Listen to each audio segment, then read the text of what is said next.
An enormous figure. Well, I hate to disappoint. Telemetry software? What even is that? What is that? What is going on, guys? It's JJ here, back with a new video, and today we're going to take a look for the first time at how much is an F1 car worth. This is going to be a shorter video because obviously there's probably a lot more of a detailed explanation that can sort of go in depth or more into why an F1 car costs so much, whether it's the engineering, whether it's the team, whether it's the fact that it's, you know, competing in a sport that's millions and millions of dollars are at play. But essentially we're gonna take a look at this sort of video. We're gonna probably watch it through the first time and then go back on some snippets that maybe I have any questions through. I know you guys hate it when I pause some of the videos, so I'll try not to do that. This might be the only video actually that we put out today. I've dedicated myself to finishing editing the Patagonia Special Part 1, so that'll be dropping on, what is it, tomorrow? Or this will be dropping Thursday, so that'll be dropping Friday. Please, please, please, please, please, please, please, if you guys are enjoying the content on the channel, which I know you guys are, subscribe to the channel. And we'll be dropping that Patagonia Special. It's like an hour-long plus first reaction, first time watching. It'll be the first Top Gear special that we've watched as well. And there will be, along with it, another really long F1 video, which I think I kind of want to know on how to beat Lewis Hamilton, which obviously Max Verstappen did it this year. But those are some of the videos you guys can see coming down the pipeline on the channel. I appreciate wholeheartedly the support that we've seen on the channel. January is supposed to be like a dead month for YouTube. I'm having an absolute blast. I'm having the time of my life right now, and I've enjoyed every second of it. I have a lot of comments as well that I need to get back to from Wednesday's videos. I need to catch up on those.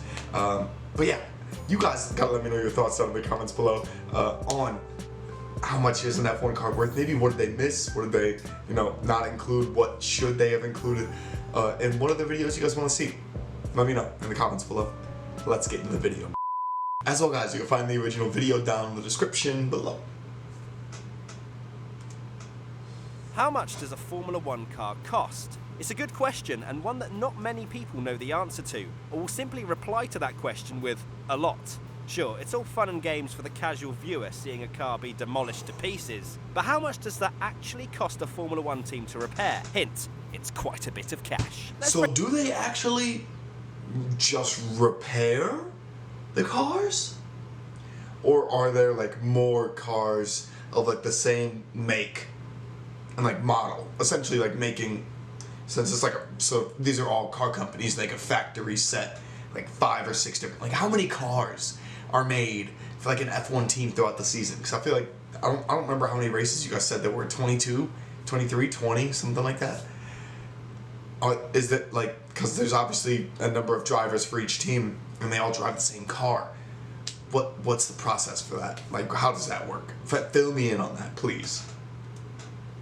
Break this down into different areas of the car, beginning with the front wing. Front wings get knocked, scraped, completely ripped off quite frequently over the course of a season, and sometimes even over just one race weekend. To replace an entire front wing, you're looking at £150,000. Or to put things into perspective, every time you rip that front wing off, you're costing the team a brand new Bentley Continental. Which is insane. Every single time. So next time you're playing the F1 game, just pretend it's going to cost you that much money. I reckon you may give the car ahead at least another car length. Let's move on to the under tray. Not that exciting to talk about, and it probably doesn't cost much. £58,000. That's almost 3 black and gold limited edition Rolex watches. This video is not sponsored by Rolex, but if they want to slide into my DMs, I'm not saying no. As I'm sure you're gathering from this video, there's a lot of money involved in building and repairing F1 cars. So let's cast our minds to the gearbox. £750,000. It's $1 million for 3 pieces. So not only will a team have to endure a 5-place grid penalty for their driver, but also be paying for someone to go to university for 83 years in the UK. If they don't get a good job after that amount of education, I'd probably just give up.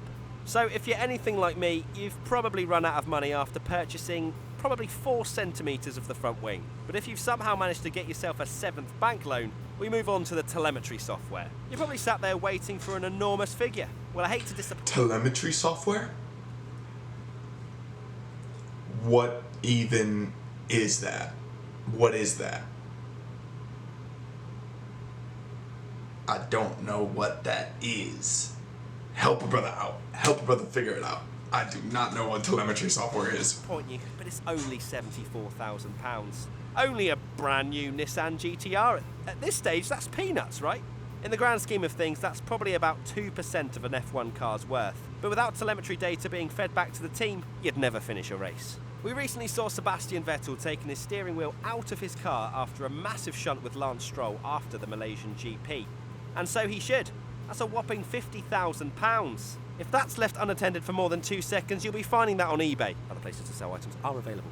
£1,082,000 has already been accumulated, and we haven't got past the steering wheel yet. Although, with what we've already bought, that'd be a pretty awesome sim racing setup, wouldn't it? Dude, that's Let's add £1 million nutty. to that equation. I'll give you 5 seconds to guess what part of the car that'll be. The engine? The brakes? The tires. All right, the time's tires. up. It's the monocoque. Now, this would perfect your sim racing setup, but also mean you'd probably have to sleep in it too. The perfect bed for a broke F1 fan, right? A lot of carbon fibre means a hell of a lot of money. The past 3 years for Honda have been an expensive one. Engine after engine after engine has either blown or stopped working. How much does it cost to build an engine from scratch, Matt? I hear you ask. £3.5 million. That brings our total up to a whopping £5,582,000. To bring this into perspective, you could buy yourself a 7-bedroom chateau in the south of France, a villa in Barbados, and a semi-detached house in London, and still have £2.5 million left to buy a Ferrari Enzo FXX. As much as I love F1, I still don't have tyres, brakes, or a rear wing yet. There's so Stopping much yourself money from dying in involved an in this. F1 car, otherwise known as the brakes, will set you back a fancy £150,000. Although not sure if Haas are spending that much according to Grosjean's feedback of them during this season. Pop on a cheeky rear wing as well and you can say goodbye to £94,000 or 18,800 tubs of celebrations. Although, is it really that good after all the Malteser ones are gone? Finally, let's pop on an exhaust and finish our Formula 1 car. And for me, I thought it'd be around the price of a steering wheel. Nope, £172,000 sterling. So you're telling me an F1 car is over £6 million, not even dollars, pounds to make.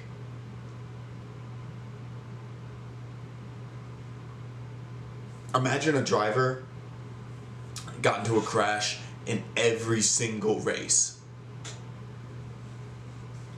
Nearly $100 million. Just putting it out there. That's to a whopping £5,998,000. But let's round it up for dramatic effect. £6 million. The running costs of an F1 car aren't even taken into account in this video, but that's maybe for another time if you'd like to see it. Let us know in the comment section below. I was gonna say, yeah, there's still a lot to be sort of talked about there. The fuel to run it, obviously, not to pay for the teams, because the teams don't actually run it. Fuel to run the car, the consistent tire changes, any little bit of the car that needs maintenance, bolts, parts, like specific things that belong to these cars. This is why you will never, ever watch me come back to this in like 2 years and laugh. Never, ever see me driving an F1 car. I'll do like a little simulator thing. That looks pretty sick. But never an F1 car. Maybe I'll get like a ride in one, or like a rally car, something like that. Anything else, because that's so much pressure, so much money for a guy, and myself, who doesn't even like to drive over 100 miles an hour. So, not that I even get the chance to. I live in America. So, let me know what you guys think down in the comments below. That is still a lot more than I thought it would be. I thought an F1 car would be like $3 to $2 million, which I thought economically made sense. How much do people even win for like winning the Constructors' Championship or the individual titles in F1? Like, how much do you win? Because to be driving a $6 million car that hard over that many races, it baffles me. Also, what do they do with the decommissioned cars? So many questions.